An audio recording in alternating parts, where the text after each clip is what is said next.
دوستو، بچوں کی پرورش کے حوالے سے ہم آپ کو باپ کی ناکامی کی وجوہات کے بارے میں بتائیں گے۔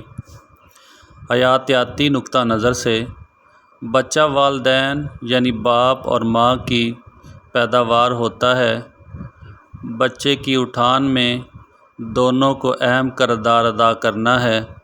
آج کے معاشرے میں بچوں کی زندگی سے باپ تقریباً غائب ہو گیا ہے۔ متعدد معقول اور نامعقول اسباب کی بنا پر اپنے منصب سے بھٹک گیا ہے۔ والدین اپنی ذمہ داری سے ناآشنا ہو کر روٹی کا سامان کرنے ہی میں منہمک ہو گئے ہیں۔ بڑے اور صنعتی شہروں میں یہ عام طور پر دیکھا جاتا ہے کہ باپ اس وقت گھر سے روانہ ہو جاتے ہیں جب کہ بچے سو رہے ہوتے ہیں یا اسکول جا چکے ہوتے ہیں۔ باپ جب رات گھر واپس آتا ہے تو بچے سو چکے ہوتے ہیں۔ والدین میں سے ایک کی غیر موجودگی میں دوسرے ہی سے زیادہ ربط و ضبط اور معتدل خاندانی تعلق سے گریز بچے کی ذہنی صحت کے لیے سخت مضر ہوتا ہے۔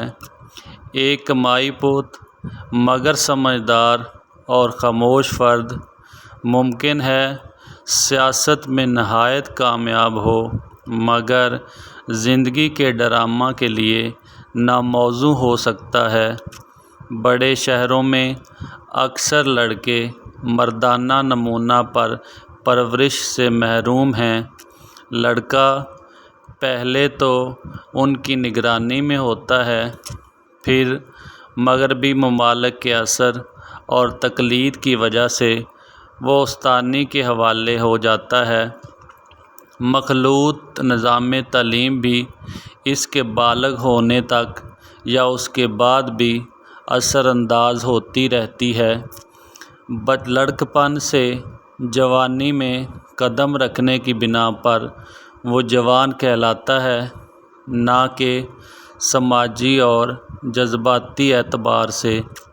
اس وقت تک عمر کا بڑا حصہ زنانہ نگرانی اور اثر میں گزرتا ہے۔ عورت ہی اس کو احکام دیتی رہتی ہے۔ طبعی مردانہ اثر اس کی زندگی پر کم سے کم ہوتا ہے۔ اس کا فطری نتیجہ یہ ہوتا ہے کہ یا تو وہ جی جناب کہنے والی مخلوق بن جاتا ہے، اس کے مخالف انقلاب پرست ہو جاتا ہے۔ جب وہ شادی کر لیتا ہے کہ وہ اپنا بیشتر حصہ اپنی بیوی پر اعتراضات کرنے اور اس کو سدھارنے میں گزارتے ہوئے غیر شعوری طور پر ہر عورت سے وہ انتقام لینا چاہتا ہے جو اس کی ماں، استانی، ہم عمر لڑکیاں اور دیگر عورتوں کی شکل میں اس کی زندگی پر مسلط رہتی تھیں۔ وہ لڑکا جس کو زندگی کی ذمہ داریاں سنبھالنا ہے، خود اعتمادی اور عزت نفس کے ساتھ عورت سے عزت اور احترام کا طالب ہوتا ہے، جو طبعی مردانہ اٹھان کے بغیر ایسا نہیں کر سکتا۔ اس ضرورت کو اگر اس کا باپ پورا نہ کرے تو پھر کون کرے؟ ماہر تعلیم ڈاکٹر آرڈان کا کہنا ہے کہ ہم کو اپنے اس خیال کی صحت کر لینی چاہیے کہ بچوں کی پرورش صرف عورت کا ہی فرض نہیں ہے۔ مدارس میں کم از کم آدھی تعداد ایسے مرد اساتذہ کی ہونی چاہیے جو حقیقی مردوں کی طرح خوشحال ازدواجی زندگی بسر کر رہے ہوں اور کامیاب باپ بھی ہوں۔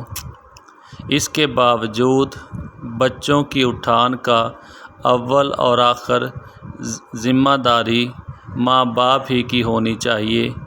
نوخیز نسل کو دنیا داری کے قابل بنانے کے لیے غذا، کپڑا اور مدرسہ کی رسمی تعلیم ہی کافی نہیں، بلکہ اس کے سوا والدین کو بھی بہت کچھ کرنا ہوتا ہے۔ اصل کلام یہ ہے کہ اگر لڑکے زندگی میں کامیاب ہوتے ہیں تو اس کو مرد کے سانچے میں ڈھل جانا چاہیے۔ اگر اس کو بالغوں اور پختہ انسانوں کی طرح جینا ہے تو اس میں پختہ مردوں کی صلاحیت ہونا ضروری ہے۔ اگر اس کا یہ مردانہ نمونہ ایک طبعی باپ کے نمونہ پر نہ بن سکے تو پھر جو کچھ بھی ہوگا کم ہوگا۔